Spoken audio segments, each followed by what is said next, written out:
peuple de Guinée, je m'adresse à vous aujourd'hui et plus particulièrement aux commerçants et aux orpailleurs qui se trouvent aux zones actuellement à Gawa, plus précisément à Kunsitel, et ainsi que l'ensemble des citoyens de Fouta et plus particulièrement ceux de Gawa, de Kunsitel et de Kundara. C'est d'être très vigilant et très tolérant et très accueillant par rapport aux citoyens guinéens qui arrivent et aux citoyens africains qui arrivent dans votre zone. L'appel que je voudrais lancer aujourd'hui à l'endroit du gouverneur de Labé et le gouverneur de Boké, c'est de faire tout, de prendre des mesures immédiatement pour protéger les éleveurs. Vous savez, la zone de Gawa et de Kundara, c'est là où il y a beaucoup plus de baies par rapport à presque tous les endroits du Fouta et même de la Guinée. Donc faites des efforts avec l'ensemble des forces de défense et de sécurité, messieurs les gouverneurs, pour protéger les citoyens de Kunsitel, de Gawal et de Kundara et Fouta en général. L'appel que nous lançons, plus précisément à l'endroit de ces deux gouverneurs, celui de Labé et celui de Boké,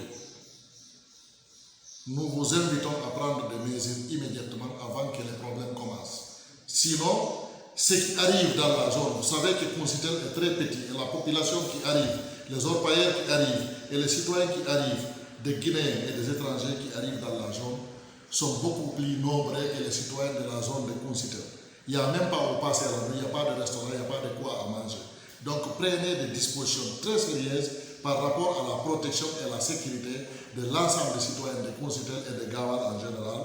Et aussi, les citoyens guinéens qui arrivent, je demande à tous les citoyens de Fouta d'être très accueillants et de savoir tout ce qui vient de la Haute-Guinée, la Guinée forestière et la Basse-Guinée, et aussi les citoyens de la CEDEAO qui arrivent. Nous sommes tous des mêmes. Donnons-nous la main pour que notre pays soit développé. Je vous remercie. Chérif Abdallah, président Nigoa, nous adressons un message aux citoyens guinéens et que comme nous avons fait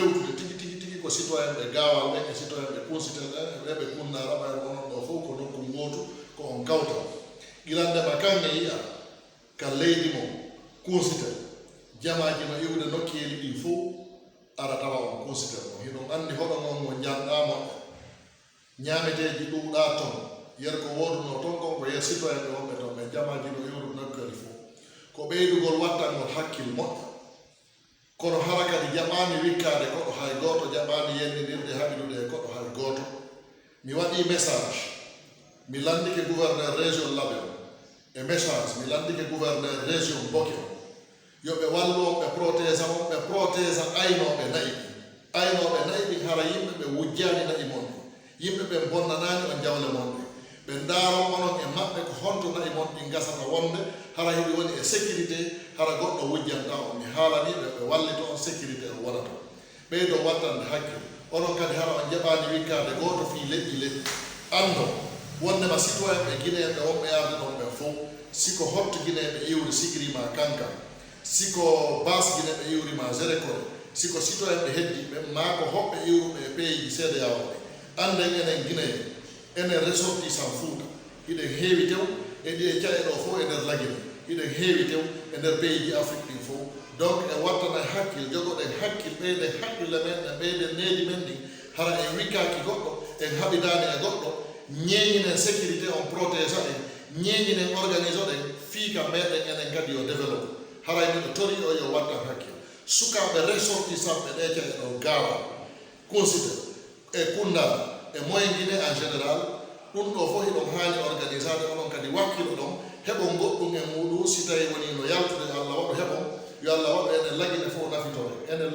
nafitore waawe enen kadi développude région meɗen o haray ko ɗum mi falano on haalande inchallah e jonnidira e juuɗe mi haalana e on kadi vidéo mi wallitoto on kadi hay kanŋe ko ɓe yeeyo ton ko wonon protégé yeeyo kanŋeje mon ɓe hetto kaalisi mon on waawo réalise ton goɗɗum e walla on kadi waawo réalise ton goɗɗum mi fuɗɗike déjà négociation ji moƴƴi ɗo sengo e inchallah janngo ha faɗɗi janngo ɗo ha yontere hara waɗi komi yeeti on ko laaɓi par ce que kelɗi kes ko wawata o nafude inchallah allahumma salli ala sayyidina Muhammad wa sallim